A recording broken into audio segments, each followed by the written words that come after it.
Hello guys, അസ്സലാമു അലൈക്കും. ഇന്ന് നമ്മളൊരു യാത്രാ വീഡിയോയുമായിട്ടാണ് വന്നേക്കുന്നത് ഗൈസ്. ഇന്ന് എനിക്ക് നാളെ നമ്മളുടെ തിരുവനന്തപുരം RCCയിൽ ചെക്കപ്പ് ഉണ്ട്.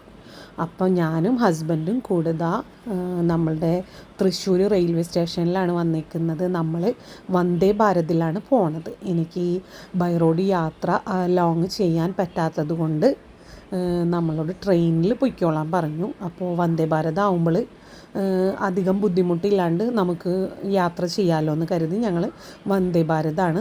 അത് നമ്മൾ ഓൺലൈനിൽ നോക്കിയിട്ട് കിട്ടിയില്ല കേട്ടോ സീറ്റ്. എന്നിട്ട് പിന്നെ കസിൻ ട്രാവൽസിൽ വർക്ക് ചെയ്യുന്നുണ്ട്. അപ്പോൾ കസിനോട് പറഞ്ഞിട്ട് ടിക്കറ്റ് എടുപ്പിച്ചതാണ് ഗൈസ്. ഞാൻ ആദ്യമായിട്ടാണ് ട്രെയിനിൽ കയറാൻ പോകുന്നത്.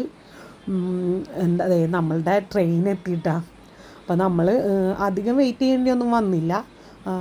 ഒരു 15 മിനിറ്റ് എങ്ങാണ്ട് ഡിലേ ഉണ്ടായിരുന്നു. അങ്ങനെ അതിപ്പോൾ നമ്മളൊന്ന് വാഷ്റൂമിലൊക്കെ ഒന്ന് പോയി ഫ്രഷായി വന്നപ്പോഴേക്കുമാണ് ഇപ്പോൾ നമ്മളുടെ ട്രെയിൻ വന്നത്. നമുക്ക് നല്ലൊരു എക്സ്പീരിയൻസ് ആയിരുന്നു കേട്ടോ. എനിക്ക് നല്ല ടെൻഷൻ ഉണ്ടായിരുന്നു. ഈ ഫിലിമിലൊക്കെ കണ്ട് പരിചയമുള്ളൂ ട്രെയിനിൽ യാത്ര ചെയ്യുന്നതൊക്കെ.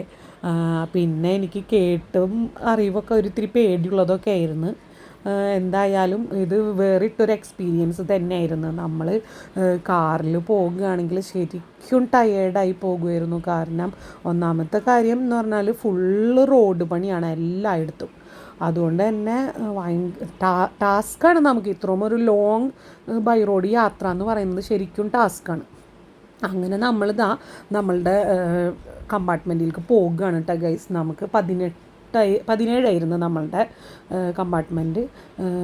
ഞാനും ഇക്കയും കൂടെ കയറാണ്. അപ്പോൾ ഡോർ അടഞ്ഞപ്പോൾ ഞാനിതെങ്ങനെയാണാവുമെന്ന് വിചാരിച്ചു. പിന്നെ മനസ്സിലായത് ഓട്ടോമാറ്റിക്കാണെന്നുള്ളത്. അങ്ങനെ ഫ്ലൈറ്റിൽ കയറിയിരുന്നപ്പോൾ തന്നെ അവർ നമുക്ക് ഫ്ലൈറ്റ് എന്നാണ് പറയുന്നത്, ട്രെയിൻ യാത്ര തുടങ്ങിയപ്പോൾ തന്നെ അവർ വെള്ളം കൊണ്ടു തന്നു. പിന്നെ കോഫിയും സ്നാക്സും ബിസ്ക്കറ്റ് ആയിരുന്നു ഒന്നുണ്ടാകുന്നത്, ബിസ്ക്കറ്റും കൊണ്ടു തന്നു. അത് കുറച്ച് കഴിഞ്ഞപ്പോഴുണ്ടടാ ഫുഡ് കൊണ്ടുവരുന്നത്. നല്ല ഫുഡൊക്കെ ആയിരുന്നു കേട്ടോ. നമ്മളുടെ ചോറും ചെറുപയറുപ്പേരിയും പിന്നെ ചിക്കൻ കറി ആയിരുന്നു തോന്നുന്നുണ്ട്. ചിക്കൻ കറിയും പിന്നെ വേറെ എന്തോ കൂടെ ഉണ്ടായിരുന്നല്ലോ, ഞാൻ മറന്നുപോയി ഗൈസ്. അങ്ങനെ അത് വീഡിയോ എടുത്തില്ലേ ഞാൻ. വഴിയെ നോക്കാം നമുക്കല്ലേ.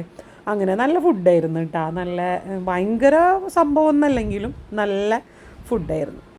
പിന്നെ അതിൻ്റെ കൂടെ തന്നെ പായസം ഉണ്ടായിരുന്നു, ഒരു കപ്പ് തൈരുണ്ടായിരുന്നു. അങ്ങനെയൊക്കെ റാഹത്തായിരുന്നു അൽഹംദുലില്ലാ. പിന്നെ നമ്മളുടെ ഈ വന്ദേ ഭാരതിൽ പോകുമ്പോൾ തിരുവനന്തപുരം എത്തുന്നതിനിടയിൽ ആകെ 3 സ്റ്റോപ്പ് എത്തുള്ളൂ. 4ാമത്തെ സ്റ്റോപ്പാണ് തിരുവനന്തപുരം. അതുകൊണ്ട് തന്നെ പെട്ടെന്ന് എത്തി നമ്മൾ. ശരിക്കും പറഞ്ഞാൽ എനിക്ക് ഫ്ലൈറ്റിൽ പോണ ഫീലിംഗ് തന്നെ തോന്നിയത്, അതിലാകെ ഡിഫറൻസ് തോന്നിയത് നമുക്ക് കാഴ്ചകൾ കാണാം. ഫ്ലൈറ്റിൽ പോകുമ്പോൾ നമുക്ക് ക്ലൗഡ്സും സ്കൈയൊക്കെ അല്ലേ കാണാൻ പറ്റുക. അതല്ല, നമുക്ക് കാഴ്ചകൾ കാണാം. അങ്ങനെ ഞങ്ങളിതാ തിരുവനന്തപുരം റെയിൽവേ സ്റ്റേഷനിൽ വന്നിറങ്ങി. അവിടെ നിന്നും പുറത്തേക്ക് എത്തിയപ്പോൾ തന്നെ ഹസ്ബൻഡിൻ്റെ ഫ്രണ്ട് ഞങ്ങളെ പിക്ക് ചെയ്യാൻ വന്നു. അങ്ങനെ ചേട്ടനുമായിട്ട് നമ്മൾ പോകുകയാണ്. പോയി ആദ്യം തന്നെ ഒരു ചായ കുടിച്ചു. ചായയും നമ്മളെ മസാല കാടമുട്ടില്ലേ, അങ്ങനെ അതും പഴംപൊരി, അങ്ങനെ ചില്ലറ സ്നാക്സൊക്കെ കഴിച്ചു. അത് നമ്മളുടെ തിരുവനന്തപുരത്തെ നമ്മളുടെ ഫേവറേറ്റ് റെസ്റ്റോറൻ്റാണ് നീരാളിട്ട. എന്നുവെച്ചാൽ മറ്റുള്ളതൊന്നും നമുക്കത്ര സാറ്റിസ്ഫൈഡ് ആയിരുന്നില്ല. ഇവിടെ എന്ന് നമ്മൾ തിരുവനന്തപുരത്ത് വന്നാലും നമ്മൾ ഇവിടെ ഒരു തവണയെങ്കിലും നമ്മൾ വരും. അങ്ങനെ ഈ നീരാളിയിൽ നിന്ന് സ്നാക്സും ചായയും കുടിച്ചതിന് ശേഷം നമ്മൾ താമസിക്കാൻ ഹോട്ടൽ തപ്പി ഇറങ്ങി. അങ്ങനെ ഞങ്ങൾക്ക് നീരാളിയുടെ തൊട്ടടുത്ത് തന്നെ കിട്ടി. അങ്ങനെ പിറ്റേ ദിവസം നേരം വെളുത്തു, നമ്മൾ ഹോസ്പിറ്റലിലേക്ക് പോകുകയാണ് ഗൈസ്. നല്ല ടയേർഡ്, കാരണം പിന്നത്തെ വീഡിയോസ് ഒന്നും എടുത്തില്ല സത്യത്തിൽ. പിന്നെ പുറത്തേക്ക് ഇറങ്ങിയില്ല, ടയേർഡായിരുന്നു, വയ്യായിരുന്നു. ഫുഡൊക്കെ റൂമിലേക്ക് കൊണ്ടുവന്നാണ് നമ്മൾ കഴിച്ചതൊക്കെ. അങ്ങനെ നമ്മളുടെ RCCയിൽ എത്തുകയാണ് ഗൈസ്. ഇവിടെ ഞാൻ പിന്നെ വീഡിയോസ് ഒന്നും എടുത്തിട്ടില്ല, കാരണം വീഡിയോ ഒന്നും എടുക്കാനുള്ളൊരു മാനസികാവസ്ഥ എനിക്ക് അവിടെ ചെന്ന് കഴിഞ്ഞാൽ ഉണ്ടാവില്ല. അല്ലെങ്കിൽ പൊതുവേ എനിക്ക് പുറത്തുനിന്ന് എടുക്കാനൊരു ഇത്തിരി ബുദ്ധിമുട്ടുള്ള ആളാണ്. പ്രത്യേകിച്ച് ഇങ്ങനെയുള്ള സ്ഥലങ്ങളിലൊക്കെ ചെന്ന് കഴിഞ്ഞാൽ ഞാൻ ആകെ തളരും. എൻ്റെ ബുദ്ധിമുട്ടുകളല്ല കേട്ടോ, എനിക്ക് മറ്റുള്ളവരുടെ ബുദ്ധിമുട്ടുകൾ കാണാൻ ഇത്തിരി അതിലും ബുദ്ധിമുട്ടാണ് എനിക്ക്. അങ്ങനെ നമ്മൾ പോയി ആദ്യം തന്നെ ബ്ലഡ് ടെസ്റ്റിനൊക്കെ കൊടുത്തു. ബ്ലഡ് ടെസ്റ്റ് ചെയ്യാൻ കൊടുത്തതിന് ശേഷം നമ്മൾ തിരിച്ച് റൂമിലേക്ക് വന്ന് കുറച്ച് നേരം റെസ്റ്റൊക്കെ എടുത്തിട്ടാണ് റൂം വെക്കേറ്റ് ചെയ്തത്. 12 മണിക്ക് നമ്മൾ ഇപ്പോൾ ബ്രേക്ക്ഫാസ്റ്റ് കഴിച്ചിട്ടാണ് കേട്ടോ തിരിച്ചു വന്നത്. അങ്ങനെ കുറച്ച് നേരം കിടന്ന് ആകെ ടയേർഡായിരുന്നു. അത് കഴിഞ്ഞ് 12 മണിയായപ്പോൾ റൂം വെക്കേറ്റ് ചെയ്ത് നമ്മൾ ഐറ്റംസൊക്കെ അവിടെ തന്നെ താഴെ റിസപ്ഷനിൽ കൊടുത്തിട്ട് നമ്മൾ വീണ്ടും ഹോസ്പിറ്റലിലേക്ക് പോന്നു. നമ്മളുടെ ഓട്ടോ ചേട്ടന്മാരൊക്കെ നല്ല കംഫർട്ടായിട്ടാണ് കേട്ടോ നമ്മളെ കൊണ്ടുപോയിരുന്നതൊക്കെ. നമ്മൾ കയറിയപ്പോൾ തന്നെ അവരോട് പറഞ്ഞിരുന്നു ബാക്കിന് കുറച്ച് ഇഷ്യൂ ഉണ്ട്, അതുകൊണ്ടൊന്ന് ശ്രദ്ധിച്ച് പോകണം എന്നുള്ളത്. അപ്പോൾ അവർ നല്ലോണം കെയർ ചെയ്തിട്ട് തന്നെയാണ് കേട്ടോ കൊണ്ടുപോയിരുന്നത്. പിന്നെ നമ്മൾ ഡോക്ടറെ കണ്ടു, നമ്മളുടെ റിപ്പോർട്ടൊക്കെ ആയിട്ടുണ്ടായിരുന്നു, അതുകൊണ്ട് തന്നെ വേഗം കാണാൻ പറ്റി.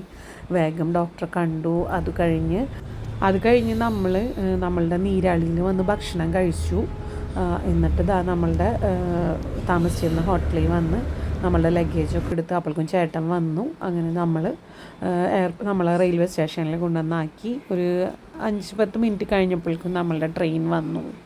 അങ്ങനെ നമ്മൾ ട്രെയിനിൽ കയറി തിരിച്ചു പോന്നു ഗൈസ്. എന്തായാലും നല്ലൊരു എക്സ്പീരിയൻസ് ആയിരുന്നു. നമ്മൾ തിരിച്ചു പോരുമ്പോൾ തൃശ്ശൂർക്കാണ് ടിക്കറ്റ് എടുത്തതെങ്കിലും നമ്മൾ ഇറങ്ങിയത് എറണാകുളത്താണ്. കാരണം നമ്മളുടെ കാറ് ഷോറൂമിലുണ്ടായിരുന്നു. അപ്പോൾ നമുക്കതെടുത്തിട്ട് പോരണമായിരുന്നു. അതുകൊണ്ട് തന്നെ നമ്മൾ എറണാകുളം റെയിൽവേ സ്റ്റേഷനിലാണ് ഇറങ്ങിയത്. എന്നിട്ട് കുറച്ച് മടി പിടിച്ചിട്ടായാലും എനിക്ക് തീരെ വയ്യായിരുന്നു. ഞാൻ ഇല്ലയെന്നൊക്കെ പറഞ്ഞിട്ട് മിക്കന്നെ പിടിച്ച് വലിച്ച് കൊണ്ടുപോയി. അങ്ങനെ നമ്മൾ അവിടെ നിന്ന് വണ്ടിയെടുത്ത് എന്നിട്ട് ഒരു വെജിറ്റബിൾ റെസ്റ്റോറൻറ്റിൽ നിന്ന് മസാല ദോശയും ഒരു ചായയൊക്കെ കുടിച്ച് നമ്മൾ പതുക്കെ വീട്ടിലേക്ക് പോന്നു. ഇത്രേ ഉള്ളൂ ഗൈസ്. അപ്പോൾ thank you, Tata. Please subscribe, comment and share.